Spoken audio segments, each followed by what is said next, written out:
એકમ 11 પેટન એટલે તરા.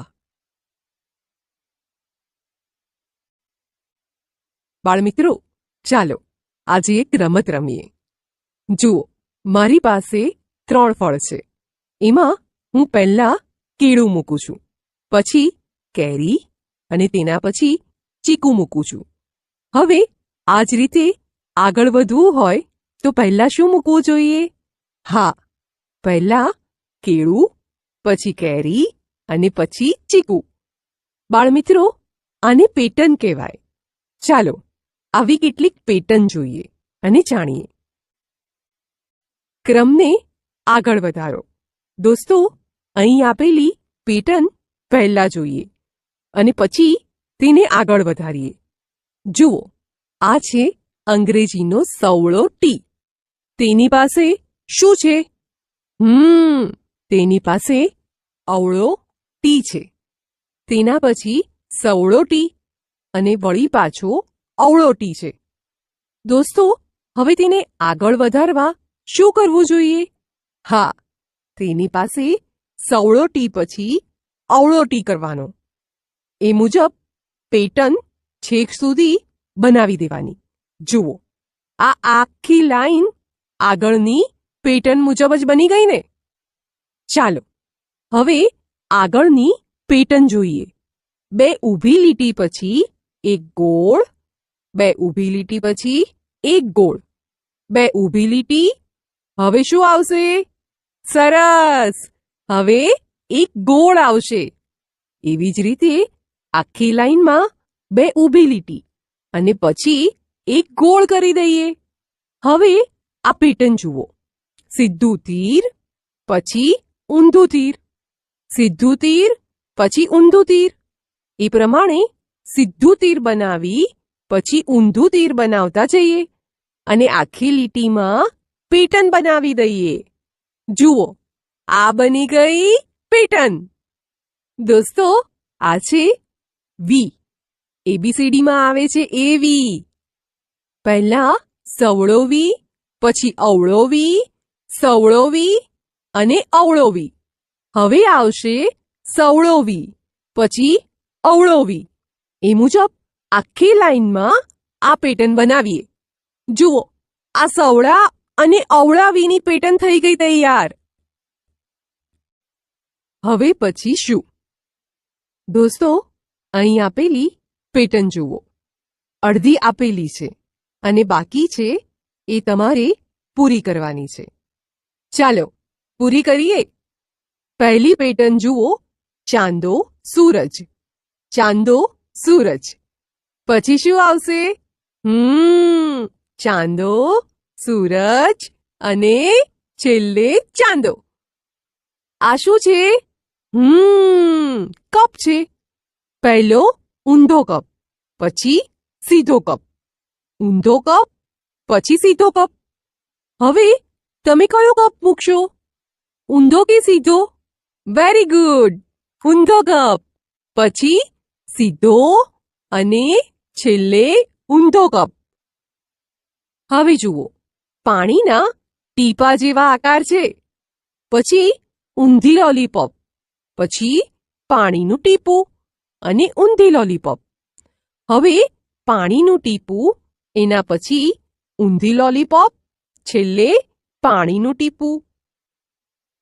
એવી જ રીતે ફૂલ પછી પાંદડું, ફૂલ પછી પાંદડું અને પછી ફૂલ, પાંદડું અને ફૂલ.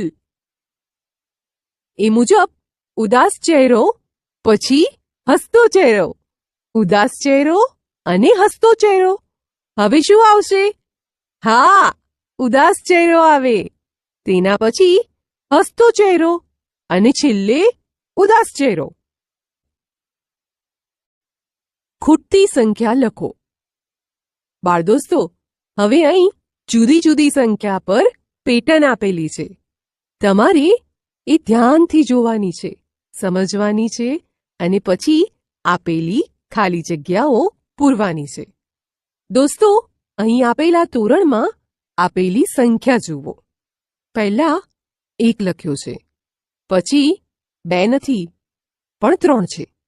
એટલે કે આ પેટર્નમાં જે સંખ્યા લીધી હોય તેના પછી આવતી એક સંખ્યા છોડી અને આગળ જે સંખ્યા આવતી હોય એ લખવાની છે. જુઓ, 3 પછી 4 નથી, 5 છે. 5 પછી 6 નથી અને 7 છે. દોસ્તો, એ મુજબ આપણે આગળ વધવું હોય તો આ 7 પછીની ખાલી જગ્યામાં કઈ સંખ્યા આવે? 7 પછીની એક સંખ્યા એટલે કે 8 છોડી દેવાના અને 8 પછી આવતા 9 લખવાના. 9 પછીની ખાલી જગ્યામાં કઈ સંખ્યા લખીશું? 9 પછી એક સંખ્યા છોડવાની એટલે કે 10 નહીં પણ 11 લખવાના. જુઓ, 11 પછી આવતી સંખ્યા 12 છોડી અને અહીં 13 લખેલા છે. હવે જુઓ, આ આવ્યા ઈયળબેન. તેમના શરીર પર આવેલી સંખ્યાની પેટર્ન જોઈએ અને આપેલી ખાલી જગ્યા પૂરીએ. ઈયળબેનના શરીર પર આપેલી સંખ્યા 22, 21, 20 પછી ખાલી જગ્યા 17 અને 16. કઈ સમજાયું દોસ્તો? ચાલો સમજાવો. જુઓ, 22ની તરત પહેલાની સંખ્યા 21, 21ની તરત પહેલાની સંખ્યા 20, 20ની તરત પહેલાની સંખ્યા કઈ? સાચું છે.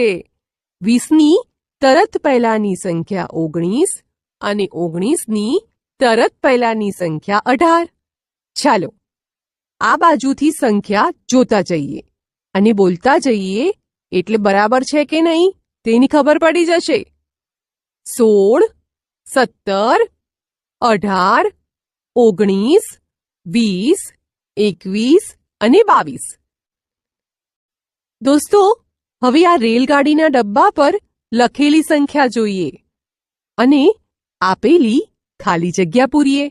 જુઓ, પહેલા 10 છે, પછી 20, પછી 30. હવે ખાલી જગ્યામાં કેટલા આવે? 10, 20, 30 અને 40. 40 પછી આપ્યા છે 50. અહીં 10 વધતા જાય છે. 10માં 10 ઉમેરીએ તો 20, 20માં 10 ઉમેરીએ તો 30, 30માં 10 ઉમેરીએ તો 40 અને 40માં 10 ઉમેરીએ તો 50 થાય.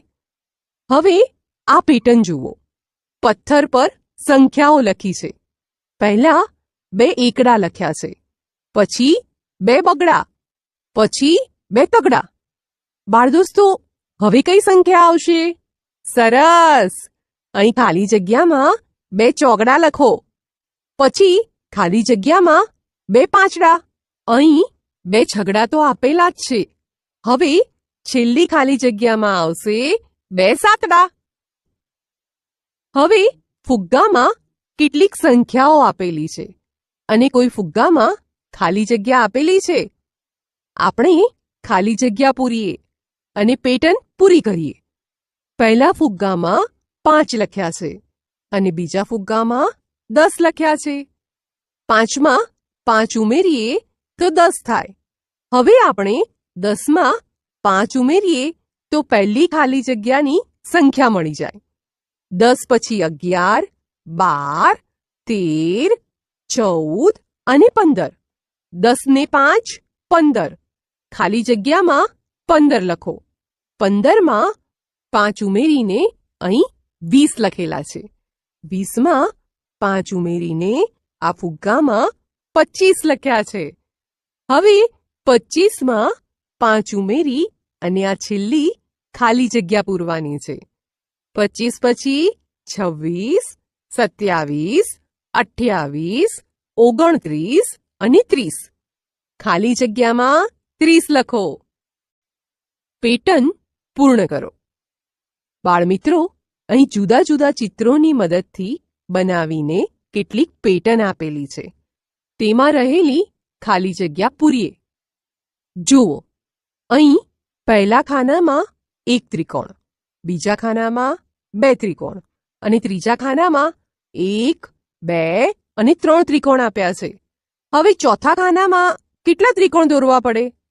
એકદમ સાચું, 4. 1, 2, 3 અને 4. અને મિત્રો 4 પછી આવે 5.